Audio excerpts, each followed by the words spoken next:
راضی بنا، ہمیں بھی قبر و آخرت کی تیاری کرنے کی توفیق عطا فرما، گناہوں سے بچتے رہنے کی توفیق عطا فرما، نمازوں کی پابندی اور خوب ذوق و شوق سے تلاوت قرآن کرنے کی توفیق عطا فرما، یا الہ العالمین نیکی کا حکم دینے اور برائی سے منع کرنے کی توفیق عطا فرما، نیکی کے راستے پر حضور کی سنتوں پر چلنے کی توفیق عطا فرما، یا الہ العالمین اس بابرکت وقت کے صدقے میں ہمارے تمام صغیرہ کبیرہ گناہوں کو معاف فرما، ہمارے والدین کی بخشش فرما، اساتذہ کرام پیر و مرشد اور تمام امت مسلمہ کی بخشش فرما، یا الہ العالمین مسلمان جہاں کہیں بھی بیمار ہیں جنہوں نے دعاؤں کے لیے کہا سب کو صحت کاملہ عاجلہ عطا فرما، یا الہ العالمین پریشان حالوں کی پریشانیاں دور فرما، بے روزگاروں کو حلال پاکیزہ روزگار نصیب فرما،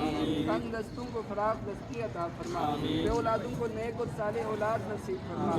قرض داروں کو قرضے سے نجات عطا فرما، مشکلات میں پھنسے ہیں مولا ان کی مشکلات کو آسان فرما، پریشان حالوں کی پریشانیاں دور فرما، یا الہ العالمین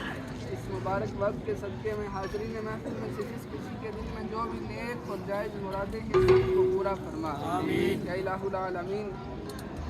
ہم سب کو قبر و آخرت کی تیاری کرنے کی توفیق عطا فرما، ہمیں قبر کے عذاب سے محفوظ فرما، الہی آمین، محشر کی گرمی سے محفوظ فرما، الہی آمین، محشر میں ہم سب کو پیارے آقا صلی اللہ علیہ وسلم کی شفاعت نصیب فرما، یا الہ العالمین ہم سب کے رزق حلال میں برکتیں عطا فرما، یا الہ العالمین جنہوں نے ختم پاک کا اہتمام کیا ان کے اس اہتمام کو اپنی پاک بلند بارگاہ میں قبول فرما، اس کے برکت سے ان کے مال جان عزت آبرو محفوظ برکتیں عطا فرما، ان کے تمام نیک اور جائز مرادوں کو پورا فرما، ان کے گھر میں اپنی رحمتوں اور برکتوں کا نزول فرما،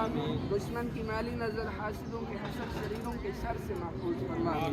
کہتے رہتے ہیں دعا کے واسطے بندے تیرے کر دے پوری آرزو ہر بے قصو مجبور کی، یا الہی ہر جگہ تیری عطا کا ساتھ ہو، جب پڑے مشکل شہے مشکل کشا کا ساتھ ہو،